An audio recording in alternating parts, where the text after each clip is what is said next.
আন পৰিস্থিতি বুজ ল'বলৈ যোৱা ৰাজ্যপালক ৰেড কাৰ্পেট আৰু ৰেড কাৰ্পেটেৰে আদৰণিক লৈ ৰাজ্যজুৰি প্ৰতিক্ৰিয়াৰ সৃষ্টি হৈছে।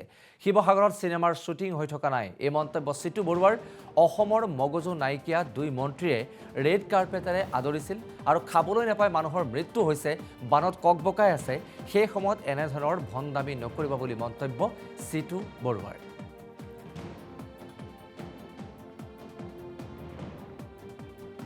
আৰু যোৱাকালি আমি দেখিছো যে শিৱসাগৰলৈ ৰাজ্যপাল আহিছে আৰু আমাৰ অসমৰ মগজু নাইকিয়া দুজন মন্ত্ৰীয়ে ৰাজ্যপালক ৰেড কাৰ্পেট পাৰি আদৰি আনিছে। মই ক'ব বিচাৰিছো শিৱসাগৰৰ চিনেমা শ্বুটিং হৈ থকা নাই, শিৱসাগৰৰ চিনেমা শ্বুটিং হৈ থকা নাই, বানত মানুহ ককবকাই আছে, খাবলৈ নাপায় মানুহ মৃত্যু মুখত পৰিছে।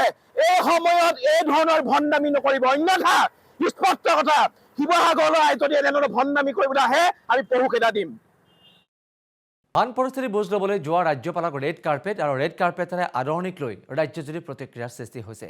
শিৱসাগৰত চিনেমাৰ শ্বুটিং হৈ থকা নাই এই মন্তব্য চিটু বৰুৱাৰ।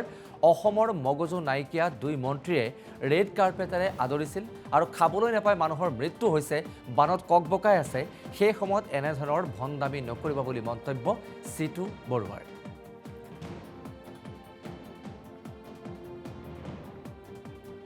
আৰু যোৱাকালি আমি দেখিছো যে শিৱসাগৰলৈ ৰাজ্যপাল আহিছে আৰু আমাৰ অসমৰ মগজু নাইকিয়া দুজন মন্ত্ৰীয়ে ৰাজ্যপালক ৰেড কাৰ্পেট পাৰি আদৰি আনিছে।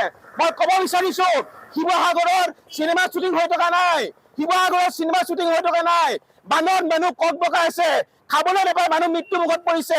এই সময়ত এই ধৰণৰ ভণ্ডামি নকৰিব, অন্যথা স্পষ্ট কথা শিৱসাগৰলৈ যদি এনেধৰণৰ ভণ্ডামি কৰিবলৈ আহে আমি পহুকেইটা দিম। আন পৰিস্থিতি বুজ ল'বলৈ যোৱা ৰাজ্যপালক ৰেড কাৰ্পেট আৰু ৰেড কাৰ্পেটেৰে আদৰণিক লৈ ৰাজ্যজুৰি প্ৰতিক্ৰিয়াৰ সৃষ্টি হৈছে। শিৱসাগৰত চিনেমাৰ শ্বুটিং হৈ থকা নাই এই মন্তব্য চিটু বৰুৱাৰ। অসমৰ মগজু নাইকিয়া দুই মন্ত্ৰীয়ে ৰেড কাৰ্পেটেৰে আদৰিছিল আৰু খাবলৈ নাপায় মানুহৰ মৃত্যু হৈছে, বানত ককবকাই আছে, সেই সময়ত এনেধৰণৰ ভণ্ডামি নকৰিব বুলি মন্তব্য চিটু বৰুৱাৰ।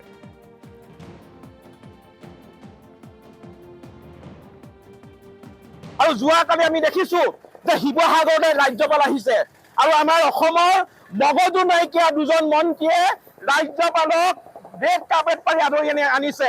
মই ক'ব বিচাৰিছো শিৱসাগৰৰ চিনেমা শ্বুটিং হৈ থকা নাই, শিৱসাগৰৰ চিনেমা শ্বুটিং হৈ থকা নাই, বানত মানুহ ককবকাই আছে, খাবলৈ নাপায় মানুহ মৃত্যু মুখত পৰিছে।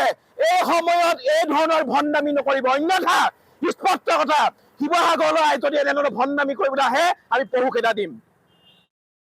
আন পৰিস্থিতি বুজ ল'বলৈ যোৱা ৰাজ্যপালক ৰেড কাৰ্পেট আৰু ৰেড কাৰ্পেটেৰে আদৰণিক লৈ ৰাজ্যজুৰি প্ৰতিক্ৰিয়াৰ সৃষ্টি হৈছে।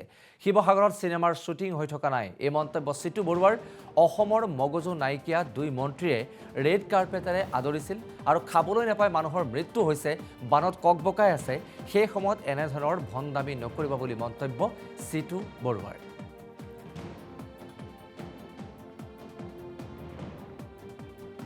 আৰু যোৱাকালি আমি দেখিছো যে শিৱসাগৰলৈ ৰাজ্যপাল আহিছে আৰু আমাৰ অসমৰ মগজু নাইকিয়া দুজন মন্ত্ৰীয়ে ৰাজ্যপালক ৰেড কাৰ্পেট পাৰি আদৰি আনিছে। মই ক'ব বিচাৰিছো শিৱসাগৰৰ চিনেমা শ্বুটিং হৈ থকা নাই, শিৱসাগৰৰ চিনেমা শ্বুটিং হৈ থকা নাই, বানত মানুহ ককবকাই আছে, খাবলৈ নাপায় মানুহ মৃত্যু মুখত পৰিছে। এই সময়ত এই ধৰণৰ ভণ্ডামি নকৰিব, অন্যথা স্পষ্ট কথা শিৱসাগৰলৈ যদি এনেধৰণৰ ভণ্ডামি কৰিবলৈ আহে আমি পহুকেইটা দিম।